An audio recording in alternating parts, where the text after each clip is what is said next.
पूरा delicious and yummy test आउ पूरा 5 मिनट रे बनी जिवो। हेलो हाय नमस्कार जय Jagannath welcome to my channel. आज आपण मानकु गोटे नुआ प्रकार रेसिपी शिखेबी आउ सेतिपैंगा मो आलू को सिझे नहीं आ ये छोट ग्लास रे मो चावल को एतिपै मापुची कि आपण मानकु देखौची आज बखरा राइस बनेबी। तो सेतिपैंगा चावल गोटे ग्लास नेले पानी 2 ग्लास नबा आउ ए भातटा ना गळा हबनी। तो सेतिपैंगा प्रथमे मो एटी तेल हांडी गरम होला परे मो एटी तेल पकई नेची तापर किछि माने गोटा मसला पकई नेची लवंग आ गोटे गुजराती आपण मान पाखे स्टार फुल अच्छी जदि पकई पारे आउे किसी शाही जीरा पकई किसी जीरा पकई आटे फुटीगला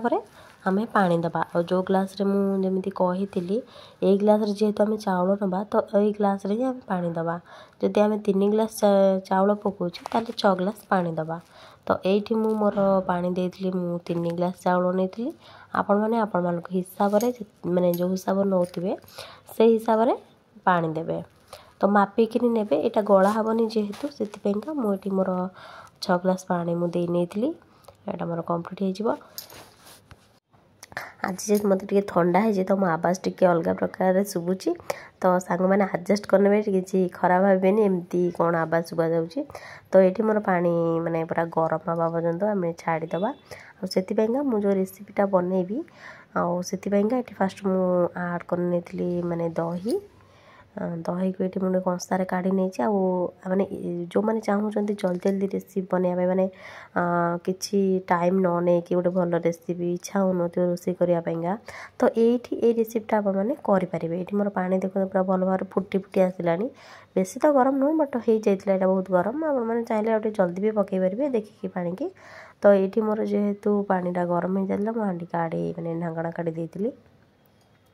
से चाउल को पकेबा। तो ये फास्ट मु अल्प टिके ठाकुर नमस्कार करके चावल पकेली हांडी रे माने अन्न देवी माने लक्ष्मी केबे हांडी रो भात सरीबनी से प्रथम जेहेतु चावल पकेबे नमस्कार करी पकेबे। आ एठी मु दही रे किछि लंका गुंड लूण आड करके ये मुझे रखीदी तापर ये किसी पियाज काटी पियाज पकेबा। यहाँ बहुत ही कम समय माने आलू जी समय सीझो बस से ही टाइम ना कि भी टाइम नुह मैंने चाहिए जदि चटपटा बनईकि भी खाईपारे गोटे सीटी मारिदेले कुकर पकईकि आलू को मैंने 10 कि 5 मिनट रेडी हो आटा को भल भाव में गोल नवा एमतीका गोल सारापर जेहेतु गोटे हाथ में करुचे तो मत प्रोब्लेम होगा मुझे गोल आपण देखा मत यहाँ बहुत सुखा लगे माने पूरा काठुआ तो से मुझे पानी ऐड करी आपण मैंने जदि चाहूँगे पानिया करने कि सुखिला करने आपण मैंने आपण हिसाब से नहीं पारे। ये देखते मोर भात पूरा रेडी हो गलानी गाड़ी भी तो टिके जो पानी अच्छे से बसैले हो तो से मुझे छाड़ी ये मोर आलू सीझी गलानी आलू सीझी ये कंचा लंका 2टा आपण मैंने पाखे जदि भी अच्छी धनिया पत्र सेटा भी आपण मैंने ऐड करेंगे। ये मोर भात देखते पूरा रेडी हो जाए। तो मुझे आलू को काढ़ी नहीं जेहेतु मु मार्गशीर मास छाड़ी आइंस खाऊनी से मु आलू को काढ़ी नहीं कि मु अंडा बसई मोर एपटे आलू काटिकी पूरा रेडी करके आधे मुझे ऐड करी मुझे ऐड करी आपण मैंने हिसाब से आलू काटी पारे छोट बड़ कि आपण मैंने जब बड़ बड़ रखा चाहूथे कि छोट छोट कले टे भल टेस्ट आपण मैंने हिसाब से काटे। आठी मु छुंक मारवाईका ये मु तेल गरम करी मैंने कड़ाई भी करेंगे किसी असुविधा ना कहीं जेहेतु दही करें दही को जब आम निआँ बसैबा तो से छेना हो तो से मुझे गोटे छुंक मारे गोटे छोट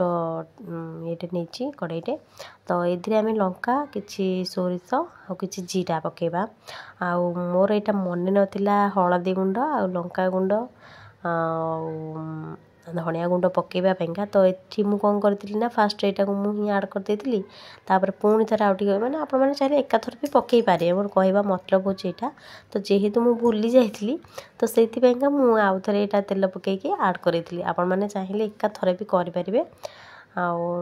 तो से मोटे मिस्टेक हो जाता मो मिस्टेकटा आपण मैंने धरवे सॉरी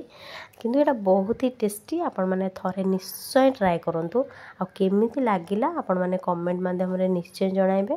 देखो ये मोर धनिया गुंड लंका हल्दी गुंड आ लंका गुंड पकईकि यहाँ को आम से तार ऊपर ढाली दबा जोटा कि हम बनैक रखिले बैटरटा से ढालीदबा बहुत ही टेस्टी आउ माने सुपर टेस्टी जो मैंने काम करने को इच्छा नहीं